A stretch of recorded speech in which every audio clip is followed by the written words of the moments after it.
কি ব্যাপার গো কাকা, কেমন আছো? এই তো আছি আলহামদুলিল্লাহ। তো কাকা কথা হলো 1000 টাকা আছে কি? আমার খুবই দরকার।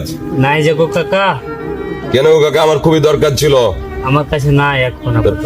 ঠিক আছে, আমাকে ব্যবস্থা করতে হবে, তোমাদের কাছে পাইলাম না, বাইরে দেখতে হবে, থাকো। কাকা শুনো শুনো কাকা, কি গো কাকা? বসো কাকা। কি বলো? কথা হলো কাকা, আপনি কি বিড়ি সিগারেট খান কাকা? হ্যাঁ, আমি তো বিড়ি সিগারেট খাই গো কাকা। তো একটা বিড়ির দাম কত কাকা? কাকা 10 টাকা। 10 টাকা। তাহলে প্রতিদিন কয়টা বিড়ি খান? 20টা তো হবে। 20টা। তাহলে প্রতিদিন একটা বিড়ির দাম যদি 10 টাকা হয়, তাহলে প্রতিদিন 20টা বিড়ির দাম হচ্ছে 200 টাকা। তাহলে 200 টাকায় একদিনে বিড়ি খান। আপনি কয় বছর থেকে বিড়ি খান কাকা? না হলো 10 বছর থেকে তো খাই। 10 বছর। তাহলে প্রতিদিন যদি 200 টাকার বিড়ি খান, তাহলে মাসে তো লাগে 6000। 6000 প্রতি মাসে যদি 6000 টাকা যায়, তাহলে আপনার 10 বছরে তো প্রায় মোটামুটি 7,50,000 টাকার মতো। এতদিন বেটা সিগারেট মিগেট না খায়, বিড়ি সিগারেট না খায়, এখন তো রয়্যাল ইনফিনিট গাড়ি না ঘুরে বেড়াতে পারতেন।